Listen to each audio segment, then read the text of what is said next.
Welcome to Eye on You. The Innovation and Technology Industry Bureau of Hong Kong SAR Government was established with the objectives of developing a pool of creative talents and promoting local science and technology products and services in Hong Kong. With the impetus of Hong Kong SAR Government and the support of the central government, Hong Kong's science technology industry has embarked on a fast-track growth. According to statistics, the number of startups in Hong Kong has increased significantly from about 1,000 in 2014 to about 4,000 in 2021. The number of people employed in the IT sector has also increased from about 35,000 in 2014 to about 45,000 in 2019. In the past 3 years, the startups in Science Park and Cyberport has raised more than Hong Kong dollars 45.5 billion.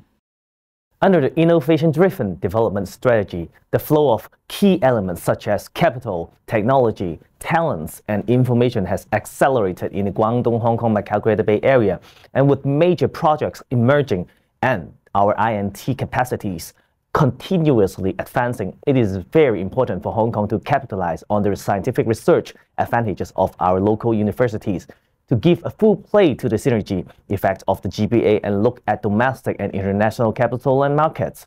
How should Hong Kong further streamline the relevant procedures to facilitate technology transfer between universities and the industry? And how can we leverage the synergy of the GBA to promote establishment of our INT ecosystem in Hong Kong? Today, we are glad to have Professor Alfred Sit. Professor Alfred Sit was appointed to be the Secretary for Innovation and Technology during the period of April 2020 to June 2022. He is now a Senior Advisor to the President and the Vice Chancellor Advisor of the Institute for Innovation, Translation and Policy Research, as well as Honorary Professor of Hong Kong Baptist University. He is also an Adjunct Professor of Hong Kong Polytechnic University.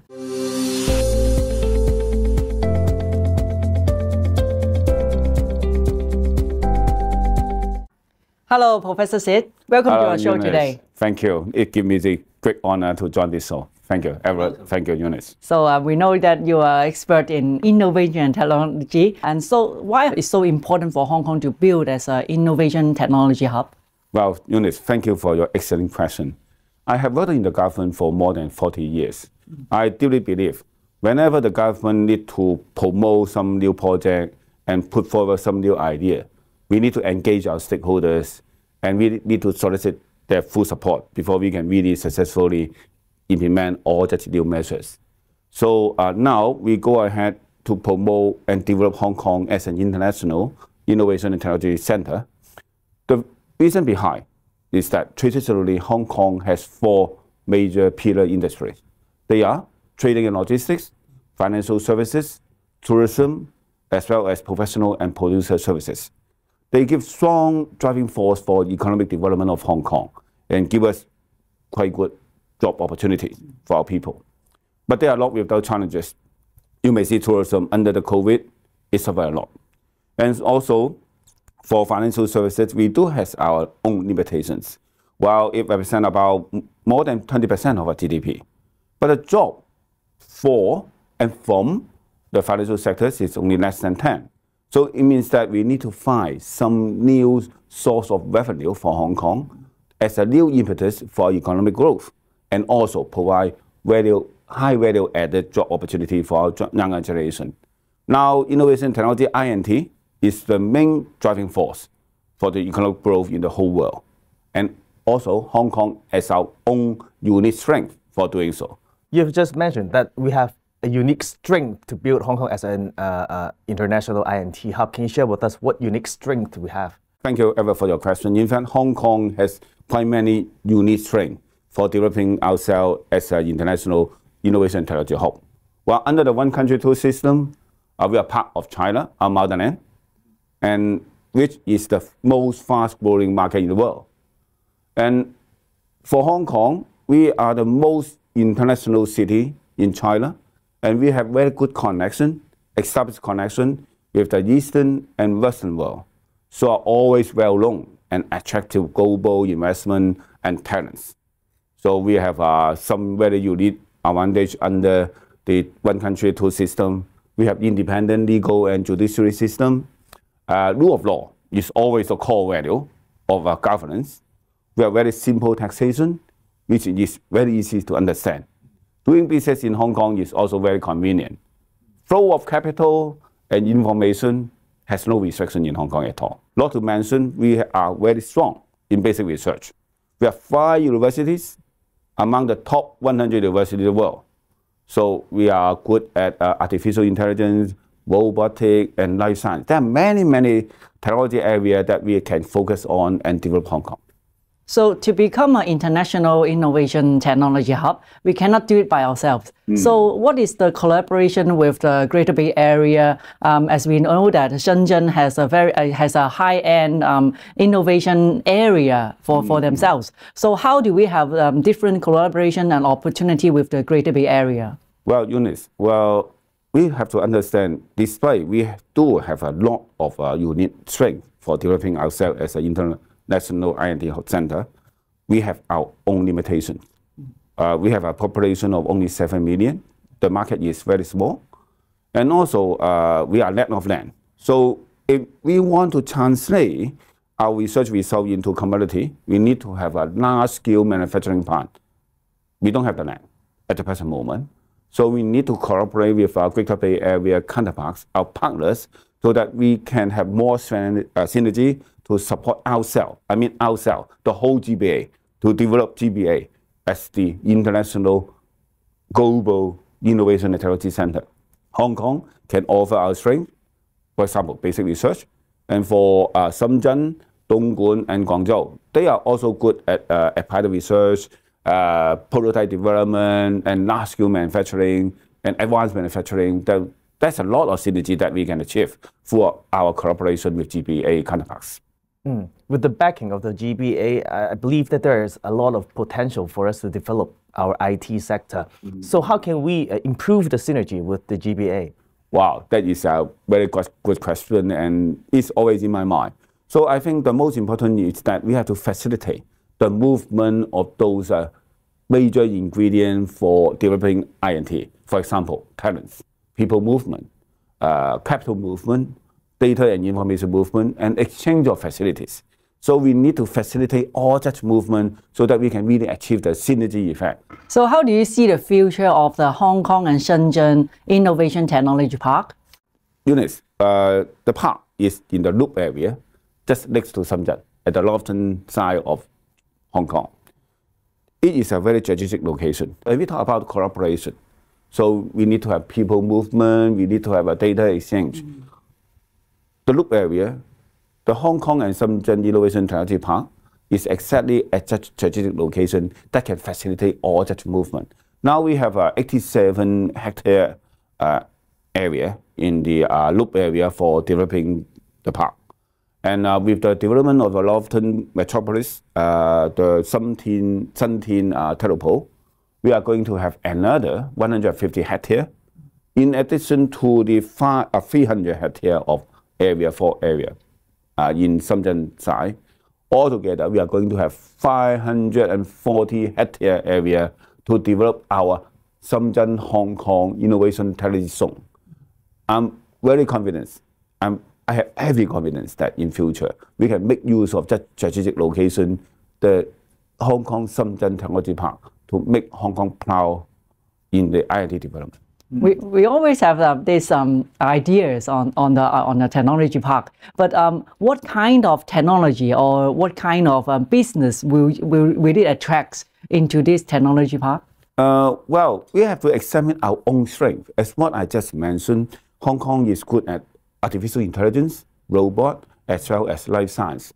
Well, if I were the secretary, I would certainly put my focus on life science because it's a fast-growing and high-value added industry. So, in particular, Hong Kong is really strong in this area, and we can have a lot of opportunity to cooperate with our partner at Shenzhen so that we can have the whole value chain from basic research, applied research, T&C, prototype development, and eventually become a good product to support Hong Kong economic growth as well as the whole growth of the GBA. I can see that Alfred is very confident. However, I also see that a lot of Hong Kong investors are not very confident. There's a slang saying that if we invest in high-tech products, it is very risky, but investing in low-tech products is more promising. You know, the return is more promising. So how do you feel? You are talking about the old saying in Cantonese, high-tech, high-yeah, low-tech, low-yeah. Well, that is an old saying, I would say. Well, it may be true 40, 50 years ago, but it's not now. Well, you can see the whole world, the trend is that, well, for those countries or economies, they developing their INT, they gain. Hong Kong, I think, is the same. So I give you some figures, what have been doing by the government and what are the results. Well, we started to have the Innovation and Technology Bureau since 2015. At the year 2014, we have only about 1,000 local tech startups in Hong Kong. Now, we have more than 4,000, 4 times increase. And also, the investment at the year of 2014, we only attract about 1.2 billion Hong Kong dollar investment in our local startup, the INT startup. Now, we have 41.7 billion in the year 2022, nearly 40 times increase. So you can see, high-tech now is the growth engine for the whole Hong Kong. After all the investment, all the effort being spent by the whole community in Hong Kong, some people told me, now Hong Kong entered into a golden era for INT development. So I strongly encourage all the business people and our younger generation to capture that great opportunity to enter into this new market. High-tech, you're going to earn and gain in future. There are some reports say that some of the talents has left Hong Kong, maybe for good or maybe in a temporary period of time. So in terms of talents, how do we attract IT talents and how do we nurture our own IT talents? Because I know that you're now working in Baptist University as a consultant for the president. So how do we do it?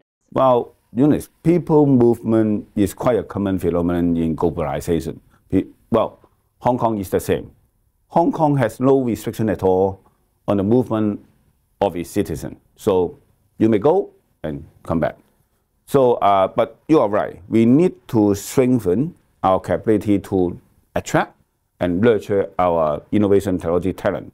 I give you 2 examples what we have done in the 5th term of government. The first one is the global STEM professorship. You may remember.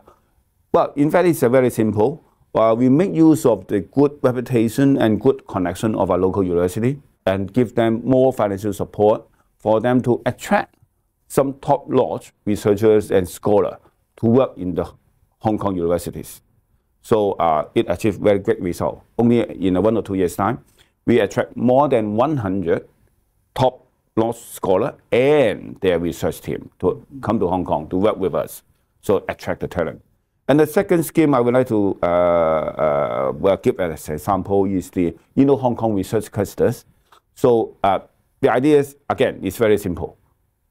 We encourage our local university and give them support, financial support, more than 10 billion Hong Kong dollar, for them to collaborate with the top research institutions and universities in the world and have joint research laboratories in Hong Kong to do some applied research and translate the research result into product.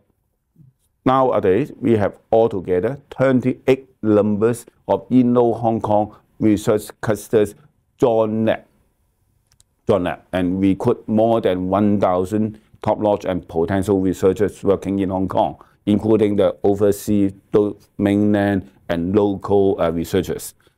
I have to say Hong Kong is very attractive to the overseas researchers.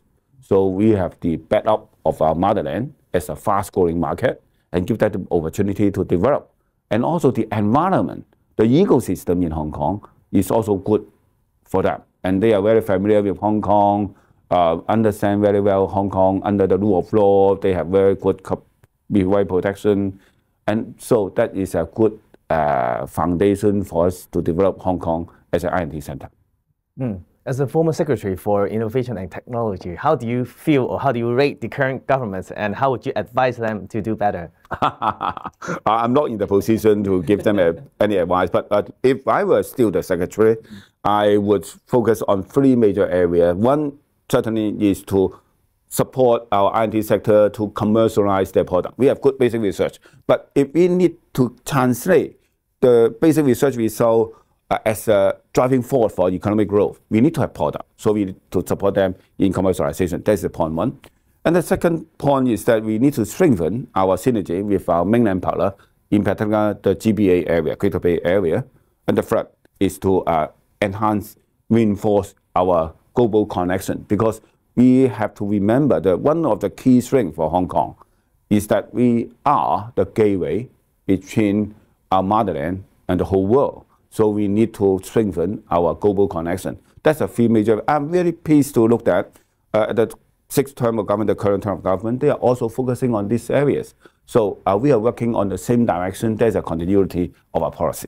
So thank you, Professor Sit. Thank you for your time today. And we know more about the innovation and technology future of Hong Kong. Right. Thank you for the opportunity to share and exchange our idea. Thank you, Eunice, and thank you, Emma. Thank you.